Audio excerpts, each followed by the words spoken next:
Assalamualaikum warahmatullahi wabarakatuh. Perkenalkan, kami dari kelompok kewirausahaan Permon, peningkatan pola berpikir peserta didik melalui permainan monopoli edukatif, yang terdiri dari saya sendiri Ica Erliana 19303022 di Ajeng Istiqomah dengan NPM 19303079, kemudian Hernita Indriana dengan NPM 1910303111, Martina Wijayanti NPM 1910303026, kemudian Indah Alfiah Nur 1910303103.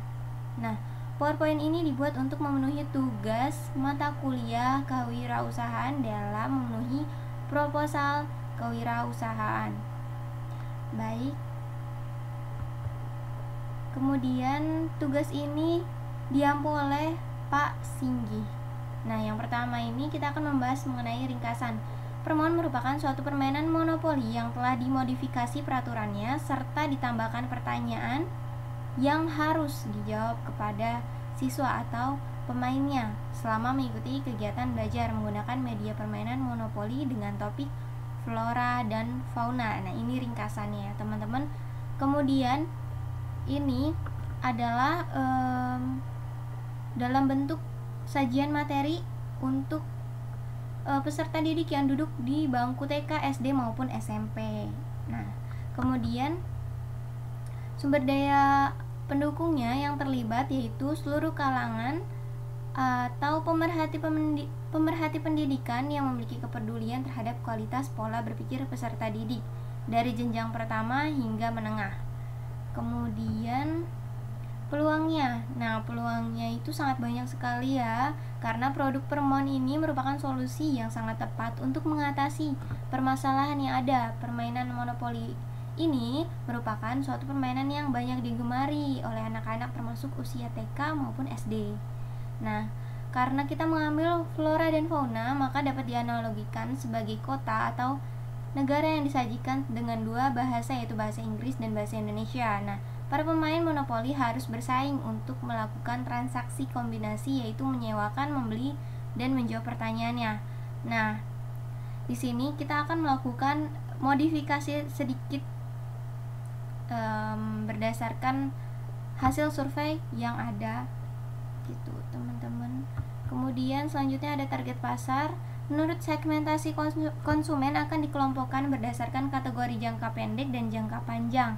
Nah, jangka pendeknya tersendiri yaitu ada anak-anak yang sedang gemar bermain serta belajar, seperti anak TK maupun sekolah dasar maupun sekolah menengah pertama. Kemudian target pasar jangka panjangnya yaitu orang tua dari anak, guru taman kanak-kanak, guru sekolah dasar, guru sekolah menengah pertama, kemudian pemerhati pendidikan.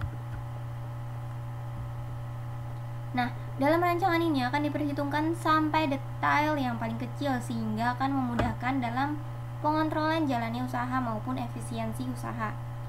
Dalam membuat target usaha yaitu dengan memperhitungkan omset per setiap bulannya, di mana keuntungan bersih yang diharapkan itu dapat mencapai 3-5 jutaan rupiah per bulannya. Maka hal itu akan menunjang kemampuan untuk memenuhi target pengembalian modal yang sesuai dengan diharapkan oleh Dikti. Nah, kemudian sumber dayanya, kompetensi SDM, keunggulan dan kompetensi SDM lain-lainnya.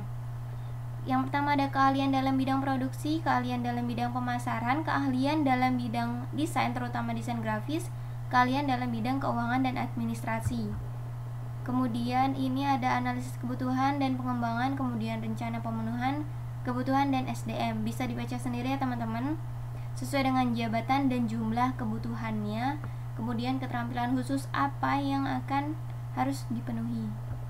Kemudian sumber dayanya, sumber daya pendukung yang pertama yaitu untuk mendukung kelangsungan usaha ini dibutuhkan beberapa elemen sumber daya manusia yang terkait di dalamnya. Adapun yang terlibat dalam kelangsungan usaha ini yaitu seluruh kalangan pemerhati pendidikan yang memiliki kepedulian terhadap kualitas pola pikir peserta didik dari jenjang pertama hingga menengah, termasuk berperan penting demi kelancaran usaha ini, karena kita juga harus memiliki hubungan baik secara internal maupun eksternal. Kemudian pesaing dalam usaha ini adalah banyak media online yang sangat menarik Nah, dan mudah untuk digunakan. Kemudian banyak pengusaha yang sudah memproduksi media pembelajaran yang akan kita buat. Kemudian strateginya apa saja nih? Ada beberapa strategi yang dapat digunakan. Yang pertama ada penjualan dengan media internet, kemudian mengembangkan pasar, kemudian yang terakhir ada mengembangkan produk. Nah, ini bisnis modelnya. Yang pertama ada key partners, kemudian ada value proposition, kemudian yang ketiga ada customer relationship, kemudian yang keempat ada review streams, kemudian yang kelima ada cost structure, yang keenam ada key research, yang ketujuh ada key activities, kemudian yang kedelapan ada customer segment atau sasaran, kemudian yang terakhir ada channel atau media promosinya apa saja. Teman-teman bisa baca sendiri. Kemudian program kegiatannya ada di bulan Juni, yaitu kegiatan persiapan. Uraian kegiatannya bisa teman-teman baca sendiri. Kemudian ada program kegiatan lagi di bulan Agustus, yaitu menyebarkan iklan. Uraian kegiatannya bisa dibaca sendiri ya teman-teman. Kemudian program kegiatan lagi di bulan September ada kegiatan penjualan sistem PO dari produk kita sendiri. Nah, uraiannya ada di bawah ini. Nah, yang terakhir ada bulan Oktober dengan kegiatan produksi. Nah, uraiannya juga teman-teman bisa baca sendiri ya. Nah, yang terakhir, thank you atau terima kasih. Cukup sekian pemaparan dari kami. Kurang lebihnya mohon maaf. Wassalamualaikum warahmatullahi wabarakatuh.